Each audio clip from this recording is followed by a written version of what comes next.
하나님이 지워준 십자가를 끝까지 지는 사람이란 제목으로 하나님 말씀 증거하도록 하겠습니다. 지금 제사장 그룹이 스데반을 핍박을 합니다. 그들을 고소하면서 시비 걸었던 게 두 가지입니다. 성전과 율법입니다. 그래서 성전을 무너뜨리라 그랬다. 두 번째는 규례를 고친다 그랬다. 두 가지가 시비였습니다. 그래서 1절 보니까 이것이 사실이냐 이렇게 시비를 겁니다. 그 얘기를 듣고 스데반이 지금 설교를 하고 있는 것입니다. 내용은 뭐냐면 본질을 얘기하고 있어요. 성전의 본질과 율법의 본질. 그러니까 성전의 본질은 만남이다. 미팅에 있고, 율법의 본질은 사람 만드는 데 있다. 거룩한 사람, 하나님 백성 만드는 데 있다. 맨에 있다. 이게 두 가지를 설명하고 있다라는 것입니다. 오늘 특별히 그 두 번째 율법의 본질을 살피겠습니다. 모세와 광야의 백성을 통해서 율법의 본질인 하나님의 사람 만드는 것이 어떤 것인가, 어떻게 하나님의 사람이 만들어지고 있는 것인가, 이것을 살피도록 하겠습니다. 특별히 38절을 보니까 처음으로 광야교회라는 단어가 나옵니다. 한번 38절 다 같이 읽겠습니다. 시작. 시내산에서 말하던 그 천사와 우리 조상들과 함께 광야교회에 있었고 또 살아있는 말씀을 받아 우리에게 주던 자가 이 사람이라. 광야교회, 이 교회라는 단어가 나오는데 에클레시아라는 단어입니다. 부르심을 입은 사람들의 모임, 그런 뜻입니다. 그러니까 교회는 건물이 아니라는 거죠. 사람들의 모임입니다. 부르심을 받은 사람들의 모임, 이게 에클레시아 교회라는 것입니다. 근데 광야교회다 무슨 얘기예요? 광야에서 하나님께서 사람을 만들어 가신다, 그런 얘기예요. 그러니까 우리가 인생을 살 때 지금 광야 인생을 살고 있지 않습니까? 그래서 하나님께서 우리를 하나님의 사람으로 만들어가고 계신다, 그런 뜻입니다. 그래서 광야는 하나님께서 하나님의 사람을 만드는 장소, 광야는 하나님께서 거룩한 백성을 만드는 장소, 그게 광야다, 이렇게 말할 수 있다라는 것입니다. 우리 이 하나님의 사람을 만드는 일에 있어서 오늘 두 가지를 얘기하고 있어요. 모세는 성공했고 하나님 사람이 됐죠. 근데 백성들은 실패했다. 이유가 뭐냐? 두 가지 단어로 설명을 하고 있는 것 같아요. 모세가 성공했던 그 모습을 보여주는 단어가 온유라는 단어예요. 온유. 그리고 백성들이 실패했다. 그 단어가 뭐냐? 완악함, 완악. 그래서 민수기 12장 3절을 보면은 이 사람 모세는 온유함이 지면의 모든 사람보다 더하더라. 그러니까 성경에서 첫 번째 나오는 온유가 여기에 나옵니다. 그러니까 모세는 하나님의 사람이었다, 동의어. 온유한 사람이었다, 거룩한 사람이었다, 동의어예요. 그러니까 온유한 사람이 되었다. 반면에 이스라엘 백성들은 시편 95편 8절을 보니까 무리바에서도 그랬고 마사에서도 그랬고 마음을 완악하게 하지 말지어다, 이런 말씀이 나오거든요. 그러니까 그들의 특징이 뭐예요? 완악함. 그래서 하나님의 백성이 되는 특징이 뭐냐 하면은 온유함이 있어야 되고, 또 반대로 표현한다고 하면 완악함이 없어야 된다는 것입니다. 그래서 온유, 완악, 이거 두 가지를 가지고, 이 두 가지 리트머스 시험지를 가지고 하나님의 사람인지 아닌지를 판별할 수 있다, 이렇게 얘기를 합니다. 먼저 두 가지식으로 도대체 그러면 온유한 사람이라는 게 뭐냐, 완악한 사람이라는 게 뭐냐, 그 뜻을 한번 살피면은 온유라는 말은 하나님이 지워주는 십자가를 끝까지 지는 사람, 이게 온유입니다. 히브리어로 아나부, 그리고 거기다가 영어로 IN 같은 걸 붙이면은 사람이 되거든요. 온유한 자, 그러면 아나빔이에요. 아나빔. 그래서 아나빔이라는 건 이게 고유명사입니다. 그죠? 온유한 자, 동의어가 거룩한 사람이에요. 그러니까 하나님 백성 그런 뜻이라는 것입니다. 그러니까 하나님 백성이 뭐라고요? 온유를 갖고 있는 건데, 온유는 하나님이 우리에게 지워주는 십자가를 끝까지 질 수 있는 사람이라고요. 조금 전에 우리 찬양했던 339장, 우리 젊은이들은 그런 표현을 잘 안 쓰기 때문에 그런데, 내 몫에 태인 십자가, 무슨 뜻입니까? 내게 주신, 내가 져야만 될 십자가가 있다라는 거예요. 그거를 끝까지 질 수 있는 사람, 그걸 온유, 이렇게 얘기한다는 거예요. 온유한 자. 반면에 완악은 무엇입니까? 완악이라는 것은 알면서도 일부러 마음을 닫아버리는 거, 하자크란 단어인데, 이게 바로왕한테 제일 많이 썼죠. 옛날 성경에는 강팍하다 이런 말로 쓰고, 완악하다라고 번역이 되어 있습니다. 고집 부리고 마음을 닫아서 딱딱한 마음이 되어서 일부러 고의적으로 마음을 닫아버리는 거, 이게 완악이라는 것입니다. 그러므로 하나님 백성은 어떤 사람이라고요? 온유한 사람. 하나님 백성은 완악함이 없는 사람. 그게 하나님의 백성이다, 이렇게 묘사하고 있다라는 것입니다. 먼저 모세를 통해서 어떻게 온유한 자가 되었는지를 한번 설명해 보도록 하겠습니다. 우리 설교가 D.L. 무디가 오늘 이 본문을 설교하면서 모세의 일대기는 세 구분을 할 수 있다라고 설명을 했어요.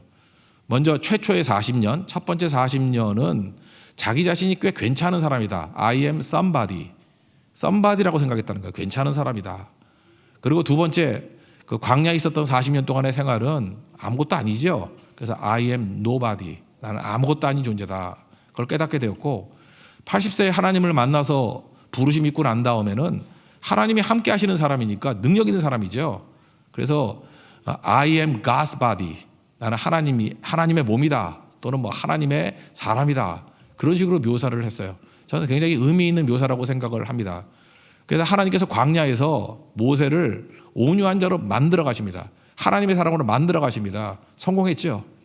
우리도 이 광야 같은 인생에서 하나님의 사람으로 변화받는 우리 능력의 종 되기를 바랍니다. 먼저 첫 번째 단계를 한번 봅시다. 그가 40세 될 때까지 그의 모습은 somebody였어요. I am somebody. 꽤 괜찮은 사람이다. 이유가 뭐냐? 바로의 공주의 아들로 자랐죠.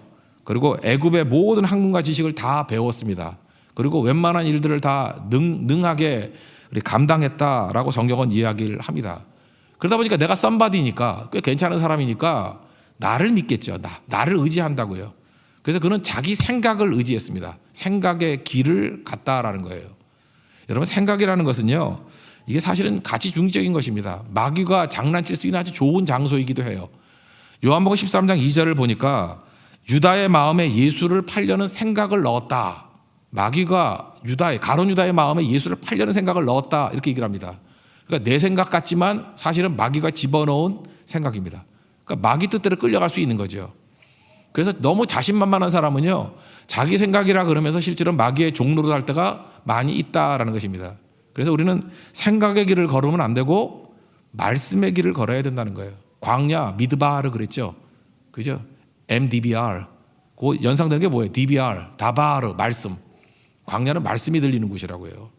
그래서 생각으로 사는 곳이 아니라 생각을 다 내려놓고 다바르, 말씀으로 사는 것이 광야입니다. 그래서 생각의 길이 아니라 말씀의 길을 걸어야 되는데 이때만 해도 철이 없으니까 내가 썸바디니까 생각의 길을 걸었다는 것입니다. 생각의 길을 걸으니까 누구 힘을 의지해요? 자기 손, 자기 능력을 의지한다고요. 자기 손과 자기 능력을 의지했더니 결과적으로 어떤 일이 벌어져요? 생각은 좋았죠. 자기 동족을 살려주겠다라는 생각을 가졌어요. 그리고 자기 손으로 뭘 했어? 내 힘이 있다 그랬는데 결국은 애굽 사람 죽이잖아요. 결국은 좋은 생각 플러스 말씀 없음이 합쳐지면은 살인이 될 수밖에 없다라는 것입니다. 우리가 그래요. 생각이 좋다고 좋은 사람 아닙니다. 말씀 없으면 살인자로 끝날 수 있다라는 거예요. 23절부터 25절까지 내용을 읽어보도록 하겠습니다. 시작. 나이가 40이 되매 그 형제 이스라엘 자손을 돌볼 생각이 나더니 한 사람이 원통한 일 당함을 보고 보호하여 압제받는 자를 위하여 원수를 갚아 애굽 사람을 쳐 죽인지라.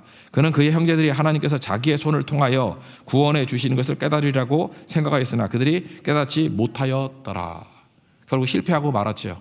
그러니까 내 생각, 내 힘 의지하면 잘 될 것 같은데 엉뚱한 대로 흘러가게 된다라는 것입니다. 그 다음날 동족이 히브리 사람들이 싸우는 것을 보고 야 형제끼리 왜 싸워? 그랬더니 히브리 사람이 뭐라 그래요? 네가 우리 재판장이냐? 너 어저께 애굽 사람 죽이던데 우리도 죽이려고 그러느냐? 그 한마디를 듣고 발각됐다. 그죠? 들통났다. 깨닫게 되죠. 잘 보세요. 자기 생각을 믿고 자기 힘을 믿는 사람이 얼마나 연약하냐 하면은 사람의 말 한마디에 우르르 무너져 버립니다. 말 한마디를 견디지 못한다는 거예요. 그 얘기 듣고 도주해 버립니다. 도망쳐 버립니다. 그러니까 호언장담하고 힘있게 얘기하는 것이 얼마나 연약한지를 깨닫게 되죠. 결국은 자기 힘 믿었던 모세 그냥 한순간에 무너지는 모습을 보여주고 있습니다. 29절 다 같이 읽겠습니다. 시작. 모세가 이 말 때문에 도주하여 미디안 땅에서 나그네 되어 거기서 아들 둘을 낳으니라. 우리도 이 땅을 살아가면서 내가 썸바디라고 생각하면 내 생각을 의지합니다. 내 힘을 의지합니다. 근데 한마디 말에 무너질 수 있다는 거예요. 여러분, 잘 뛰던 사람이 어느 순간인가 뒤에서 지나가다가 누가 한마디 수근수근 해버리죠. 그 한마디가 가슴에 박혀가지고 그냥 그러기 상태에 빠지고 쓰러져서 일어나지 못할 때가 있어요. 낙심하고 좌절하고 심지어 뭐 사명도 떠나는 사람이 있다라는 것입니다. 왜 그래요? 내 힘 믿었기 때문에 그래요. 내가 썸바디라고 생각하니까. 그러니까 진짜 연약한 모습이 될 수밖에 없죠.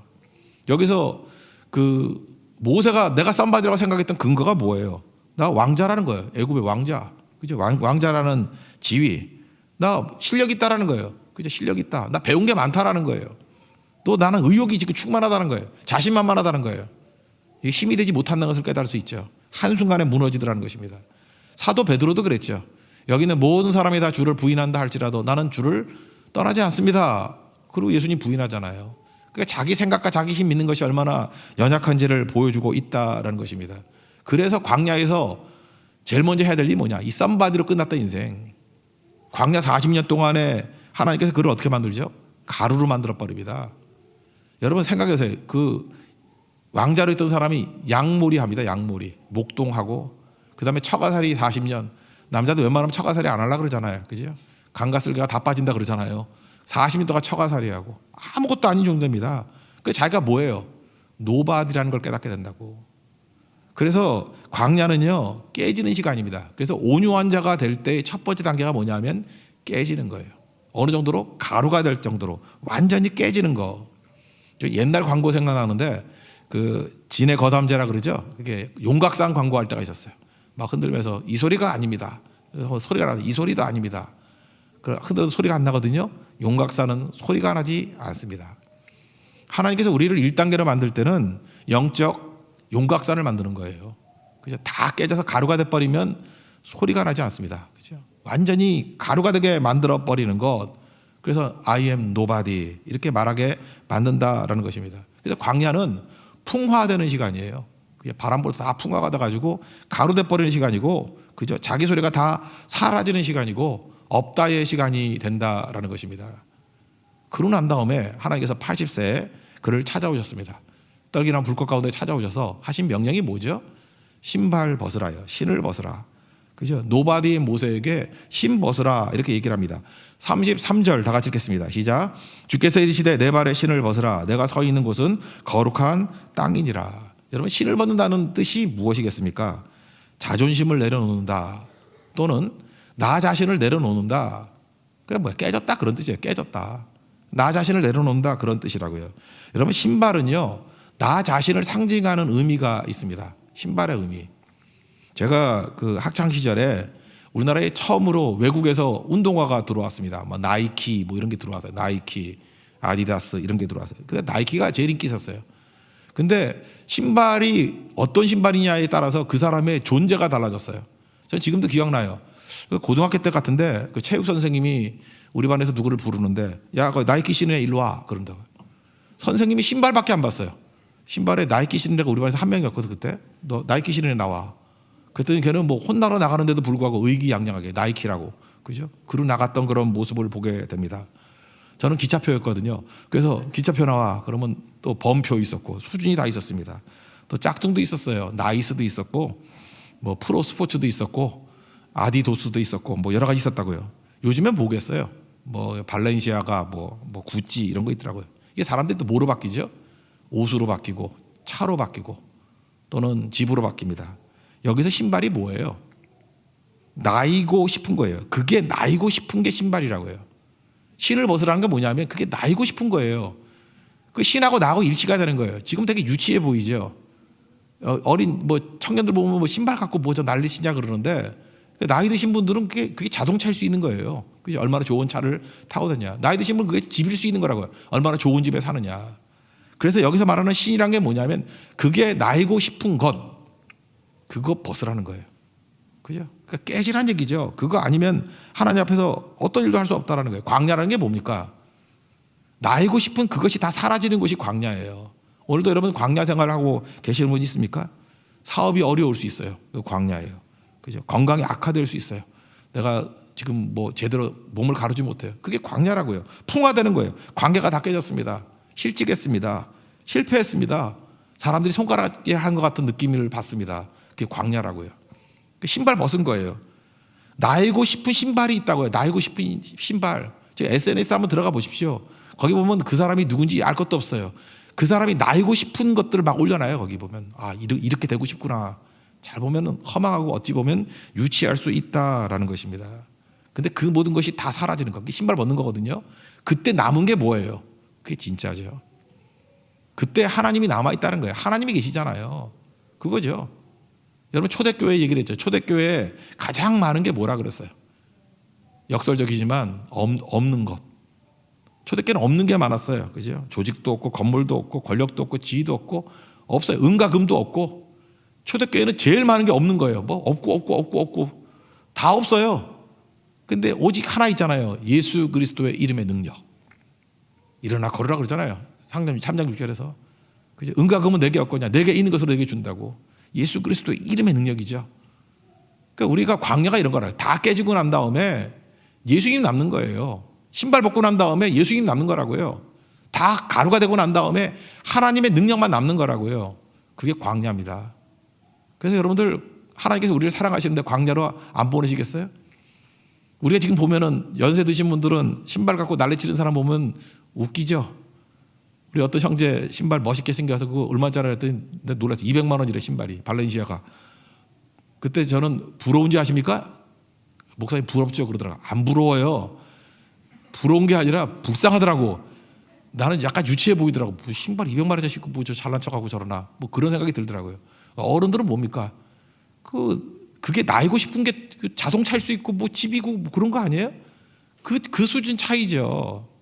근데 하나님께서 그렇게 우리를 유치하게 놔둘 것 같아요? 실을 벗으라 그러잖아요. 진짜 능력, 진짜 생명, 진짜 영원히 있는 하나님 붙드는 거, 그죠? 그게 하나님께서 원하시는 모습이라는 것입니다. 그러니까 하나님 찾는 거예요. 광야는 하나님 말씀 듣고 하나님 만나는 장소가 광야라고요. 제가 신학교 다닐 때 제 친구 한 명 있었는데 이 친구는 공부도 잘 안 하는 것 같고 성실하지도 않은 것 같고 상당히 껄렁껄렁했어요. 그래서 제가 신학교 또 뭐 부목사 할 때까지도 이렇게 교류를 나누고 그랬습니다. 근데 특이한 게 뭐냐, 이 친구는 사고를 많이 치거든요. 사고를 많이 치는데 이상하게도 일이 풀려요. 해결이 되고. 그래서 배경을 잘 모르지만 하여튼 이상하더라고요. 뭐 이게 문제가 생기고 뭐 사고를 치고 난 다음에 어디다 전화를 해요. 그러고 난 다음에 며칠 지나면 그 문제가 해결이 돼 있어. 그래서 우리 친구들 사이엔 그래요. 저놈이 속이고 있는데 저거 아버지가 우리 교단 총회장 아니야? 뭐 그런 생각했어요. 저 분명히 뒤에 백이 있으니까 저거 며칠 만에 저렇게 해결이 되는 거지. 저렇게 쉽게 해결될 문제가 아닌데. 목회를 하면서도 문제가 생겼거든요. 그때마다 그 전화하면 또 해결이 되고 그래요. 제가 알고 봤더니 뭐 그렇게 총회장 아들도 아니고 뭐 집안에 유력한 가문도 아니고 그 전화를 어머니한테 한 거예요. 자기 어머니한테. 어머니한테 전화를 하면은 그 어머니는 아들이 전화가 오면은 그 전화를 받고 곧장 금식 기도로 들어가요. 곧장 3일 금식 기도를 한대. 그냥 죽어라 기도하는 거예요. 그럼 그때부터는 아들의 문제가 아니라 이제 어머니의 문제예요. 나의 문제예요. 그리고 생명 걸고 그냥 금식하고 기도하고 하니까 그때마다 하나님이 응답해 주셔가지고 풀리는 거예요. 유력자가 아니에요. 기도하는 어머니가 있었더라고. 저는 그거 되게 부럽더라고. 3일 동안 금식하는 어머니. 그거 힘든데. 그래서 저는 그렇게 생각했어요. 그럼 내가 해버리고 말지. 그래서 우리 친구들 다 그랬어요. 우리 직접 하나님이 계시는데 내가 갖고 있으면 내 문제잖아요. 우리가 기도하고 하려면 하나님의 문제가 되잖아요. 그 하나님께서 풀어주시고 하나님이 능력 주시고 하나님이 승리 주시고 그게 광야에서 발견하는 하나님이라고. 여러분 내 힘, 내 생각 믿고 의지하다 보면은 somebody 그거 무너지는 겁니다. 그래서 어떤 사람 볼 때 somebody 느낌이 들면 그거 깨질 사람이에요. 근데 난 nobody예요. 그렇지만 하나님 의지하기 때문에 하나님께 다 맡기기 때문에 I am God's body. 그죠? 굳이 뭐 설명한다. 하나님의 몸입니다. 하나님의 능력입니다. 그렇게 고백할 수 있다라는 것입니다. 그러니까 내게 능력 주신 자에서 내가 모든 것을 할 수 있느니라 그러잖아요. 베드로전서 5장 7절을 보니까 다 주께 맡기래요. 뭐 염려부터 시작해서 다 주께 맡기래요. 주님께서 돌봐주신다. 오늘도 내가 깨지는 시간이 광야의 시간인데 깨지고 난 다음에 주님께 다 맡겨서 승리를 이끌 수 있는 하나님의 종 되기를 바랍니다. 그 다음에 이게 신발 벗으라는 두 번째 의미는 이런 것 같아요. 과거를 내려놓으라. 이게 과거잖아요. 과거를 내려놓고 또 다른 말로 하면 미래를 붙들라, 표대를 붙들라, 또는 이게 중요한 게 뭐냐면 부르심이죠. 부르심 따라 살라는 거예요. 이제까지는 뭐로 살았어요? 내 뜻과 내 원함을 갖고 살았잖아요. 이제는 부르심 갖고 사는 거예요. 그게 온유함이에요. 온유함은 첫 번째 깨짐, 두 번째는 소명. 한자는 소명인데 부를 소자에 목숨 명자잖아요. 부르심에 목숨 거는 거예요. 그게 소명이라고. 주님이 부르신다 그러는데 목숨 걸겠습니다. 그게 소명이라고요. 소명 갖고 사는 거. 그게 온유한 자예요. 아나빔의 특징이라는 것입니다. 그래서 과거를 단절해 버리고 이제 부르심이 뭐였어요? 나의 백성을 구출하라. 그죠? 그 이스라엘 백성들 구출하는 게 부르심이 아니라 부르심. 이게 소명이고 사명이잖아요. 거기에 충성하는 인생이 된다라는 것입니다. 여러분들 하나님 만나야, 그죠? 온유한 자 돼야 여러분들이 부르심을 듣게 된다라는 거예요. 34절부터 36절까지를 읽겠습니다. 시작. 내 백성이 애굽에서 괴로움을 받음을 내가 확실히 보고 그 탄식하는 소리를 듣고 그들을 구원하려고 내려왔노니 이제 내가 너를 애굽으로 보내리라 하시니라. 그들의 말이 누가 너를 관리와 재판장으로 세웠느냐 하며 거절하던 그 모세를 하나님이 가시나무 떨기 가운데서 보이던 천사의 손으로 관리와 속량하는 자로서 보내셨으나 이 사람이 백성을 인도하여 나오게 하고 애국과 홍해와 광야에서 40년간 기사와 표적을 행하였느니라. 지금 모세는 80세가 되었습니다. 나이 들었죠. 힘도 없고 가능성도 없고 기대도 없고, 근데 가장 약할 때 하나님이 함께 하시니까 가스바디가 되니까 이제는 모든 것을 다 하고도 남더라는 것입니다. 구출하는 일이 가능하잖아요.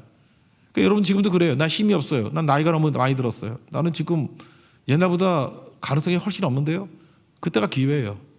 그죠? 하나님의 부르심에만 응답하면 여러분 지금부터 일하는 거예요. 모세 이름이 건전함이잖아요. 이름값 하신 거죠. 여러분 하나님이 이름 여러분 괜히 붙인 거 아니에요. 그 이름값 하라는 거예요. 이제 이스라엘 백성들을 건져내는 부르심 가운데 있게 된다라는 것입니다. 다시 한번 얘기합니다. 온유가 뭐라고요?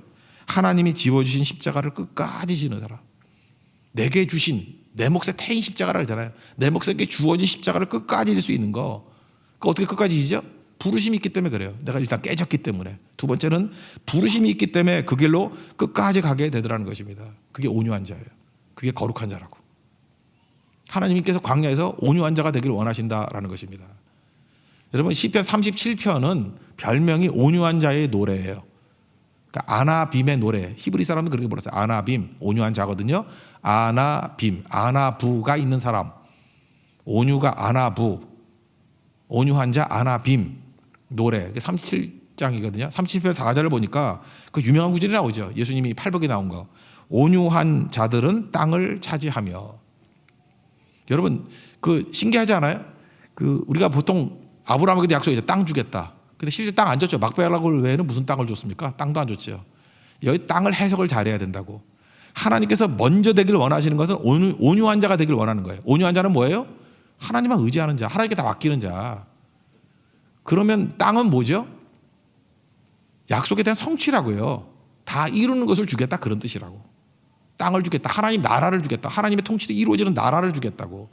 그러니까 땅은 목표가 아니에요. 온유한 자가 되면 저절로 오는 게 땅이에요. 그래서 온유한 자가 되면 땅을 차지하게 된다. 온유한 자가 되면 다스리게 된다. 온유한 자가 되면 약속받은 것을 다 성취하게 된다. 이 땅을 진짜 땅이라고 생각하지 말고요. 성취라는 개념으로 받아들이면 됩니다. 그죠? 이게 온유한 자의 모습이라는 것입니다. 그래서 하나님 앞에서 우리가 가져야 될 것들이 뭐냐? 일단 깨져야 되고 부르심. 깨진 자 다음에 부르심이 있는 것. 그게 온유한 자의 모습. 그래야 끝까지 갈 수 있다라는 것입니다. 이렇게 하나님을 철저히 의지할 수 있었던 이유가 뭐냐면 과거를 내려놓을 수 있는 이유. 하나님이 내 평생을 주관하셨기 때문에 그래요. 과거를 한번 돌이켜 봅시다. 먼저 17절 보니까 아브라함에게 약속하신 때 그래서 번성이 있다 그러죠. 지금 애굽에 있는 백성들이 막 번성하는 거 우연이 아니에요. 섭리예요, 섭리. 하나님께서 때가 되니까 번성하게 만드신 거예요. 그 다음에 18절에 뭐라고 되어 있어요? 요셉을 알지 못하는 왕. 이 악한 왕이 세워진 이유가 뭐예요? 우연이 아니에요. 하나님이 세운 거라고. 막 핍박을 했어요. 아이들 다 죽이는 거. 그때에 20절 보니까 모세가 낫다라고 얘기합니다. 여러분들 이렇게 아이들 다 죽이고 아들 죽이는 시대에 태어나면은 어두운 때잖아요. 이때면 죽어야 될 거 아닙니까? 그런데 하나님이 빛을 비추어 주시니까 예수 우리들의 밝은 빛이죠. 빛을 비추어 주시니까 죽었어요, 살았어요. 갈대 상자를 띄웠더니 바로의 공주가 마침 목욕을 하고. 이거 우연 아니에요. 하나님이 이끄신 거죠. 아들로 삼고 교육받고 성장하게 되더라는 것입니다. 그러다가 하나님의 때 30절에 뭐라고 해요? 40년이 참에 이제 시내산에서 가시나무 떨기 불꽃 가운데 모세에게 보이셨다. 그러므로 크리스찬은 때를 아는 자다. 이렇게 얘기해야 돼요. 때를 아는 자다. 섭리라는 게 뭔지 아십니까? 때 플러스 방법. 방법과 때까지도 하나님께서 주관하신다라는 걸 믿는 거예요. 그게 섭리예요, 섭리. 여러분 인생에 우연이 없습니다. 하나님께서 다 섭리하신 거예요. 인도하신 거라고요. 그러므로 과거의 것을 다 주님께서 인도하셨다는 것을 해석이 된 거죠. 그러므로 미래의 삶에 대해서 신뢰할 수 있다라는 것입니다. 그게 부르심이에요. 깨지고 난 다음에 주님이 반드시 우리를 부르십니다. 그 이 부르심은 곧 뭐라고요? 땅을 차지하게 된다고요. 반드시 이루어진다. 이 약속은 반드시 이루어지게 될 것이다. 그래서 그 길로 걸어가게 된다라는 것입니다. 그래서 온유한 자의 세 번째 모습은 뭐냐면 순종이에요. 또 그래서 온유한 자 안압임은 세 가지라고 해요. 깨짐, 부르심, 순종. 우리 인생이 왜 안 풀립니까? 어떤 사람 안 풀리는 사람이 있어요. 이유가 뭐냐? 온유가 약해서, 또 다른 뭐 깨짐이 없어서, 뭐 다 설명할 수 있죠. 부르심을 못 들어서, 그렇지만 십자가를 지는 능력이 약해서. 근데 다 이게 공통점이 뭐예요? 순종이 없어져요. 순종. 아까 완악 얘기를 했죠. 완악. 백성들이 완악했다라고 하는 거. 완악의 해석을 다시 하면 알면서도 일부러 마음을 닫는 것. 그래서 하자크라는 말이 완악인데 이건 바로 왕이 완악했어요. 일부러 불순종했어요. 그 다음에 이스라엘 백성들이 일부러 마음을 닫아버렸다고.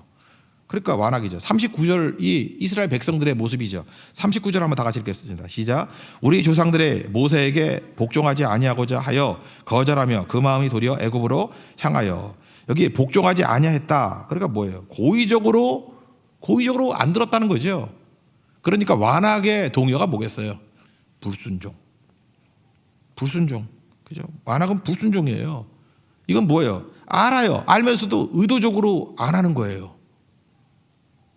자, 일제도 한번 설명을 했죠. 어떤 우리 형제가 있는데 이 형제가 되게 돈을 사랑하는 형제예요. 돈을 사랑하는 형제인데 제가 뭐 개인적으로 시킨 것도 아니에요. 어떻게 예배 드리다가 뭐 누구 얘기를 들었는지 이 11조 생활을 시작했어요. 11조를 안 내다가 11조를 석 달을 냈어. 저는 그거 몰랐어요. 내가 뭐 11조 하는지 안 하는지 어떻게 알아. 근데 저한테 이제 메일이 왔어요. 자기가 이렇게 은혜 받고 이제 11조 생활을 하기 시작했다고. 그 다음에 이제 한참 잊어버렸는데 그 와이프한테 물어보니까 안 보여. 그래서 교회를 안 나온대요, 요즘에. 그래서 이유가 뭐냐 그랬더니 교회 가서 예배를 드리기만 하면 은혜를 받는데 그래서 안 나간대. 그거 이상하잖아요? 아니, 예배만 드리면 은혜를 받는다는데 왜 안 나오냐 그랬더니 교회 가기만 하면 은혜를 받아가지고 다시 11조를 해야 되는 마음이 생긴대. 그럼 11조를 한번 집에 들어와서 너무너무 아까워서 잠이 안 오고. 그래서 11조 할까봐 교회를 안 온대요. 은혜 받을까봐 교회를 안 온대요. 이게 정확한 완악이라는 말뜻이에요. 아시겠습니까? 다 알아요. 하나님의 뜻인지도 알고 은혜도 받고 깨우침도 있고 근데 안 하는 거예요. 이런 거 있죠. 여러분 그런 거 몰라요? 여러분들 뭐 남 얘기인지 아시나? 내가 분명히 그 예배를 가고 싶은데 그 예배에 가면 내가 선교를 가야 될 것 같아. 그래서 안 오는 경우 있었죠. 그런 거 없었어요? 내가 어느 모임 가기만 하면 거기서 하여튼 그거 순종만 하면 그 다음엔 뭘 해야 될 것 같아. 그래서 슬슬 피해버리는 거 있죠. 그런 걸 뭐라 그래요? 완악. 자기도 알아요. 의도적으로 안 하는 거예요. 결과를 알기 때문에. 요나가 니느웨 가서 복음을 증거하면은 믿고 회개할 줄 알았어요. 그래서 고의적으로 안 해요. 거기에 쓰는 말이 뭐죠? 하자크, 완악. 알면서 안 하는 거예요. 그러면 이 완악이라는 거 이게 뭐 별거 아니냐? 절대 그렇지 않죠. 이스라엘 백성들이 40년 동안 광야 생활을 했잖아요. 그거 뭐 빠르면 2주면 갈 거리를 왜 40년 헤맸을까요? 이유가 뭐냐? 이거예요. 새로운 세대 만들어내려고. 거기서 애 낳아야 될 거 아니에요. 뒤집어 얘기하면 이 완악한 사람 다 죽이려고. 40년이 왜 걸렸냐 하면은 완악한 사람 거기 남자 장자만 60만이잖아요. 그죠? 나올 때 60만 명. 그 여자 똑같은 숫자면 뭐 120만 명은 되겠네. 그거 다 죽여버리려고. 모세, 여호수아, 갈렙 빼놓고는 완악한 사람 다 죽었어요. 그죠? 알면서도 의도적으로 마음을 닫은 사람들. 그래서 완악한 사람 죽는 시간이에요. 광야. 그래서 1세대들 다 죽이고 2세대들은 완악함이 없잖아요. 그죠? 그래서 그 사람들은 이제 순종이 되는 사람이야. 순종이. 온유라는 건 순종이라고 말할 수도 있죠. 완악은 불순종이고. 그래서 잘 보세요. 그들이 뭐 딴 거 배웠어요? 순종 배운 거지. 그들은 뭐 깨질 것도 없죠. 광야에 태어나서 깨졌고. 부르심 뭐 이미 다 받은 거 아니에요. 태어날 때부터. 순종만 배우면 돼요. 순종 배웠습니다. 요단강 건너갈 때 어떻게 건너갔죠? 강이 갈라지고 난 다음에 간 거 아니에요. 들어가라 그랬더니 순종했어요. 순종하고 들어갈 때 강 중심에 갔더니 갈라진 거죠. 요단강 순종으로 갈라진 거예요. 여리고성, 첫 번째 여리고성이 있었죠. 하루에 한 바퀴씩 7번째 날 7바퀴 돌고 소리 지르라. 그리고 돌 때 말하지 말아라. 여러분들 60만이 넘는 사람들이 말 없이 돈다는 게 쉬운 일이겠어요? 어떤 사람이 이거 지금 뭐 하는 짓이야? 이거 지금 뭐 헛짓 아니야? 저기서 공격하면 어떡하지? 이런 쓸데없는 소리 하지 말랄 때 안 하잖아요. 일사불란하게 안 하잖아요. 순종훈련이에요. 소리 지를 때 소리 지르잖아요. 순종훈련이에요. 순종을 통해 승리한 거죠.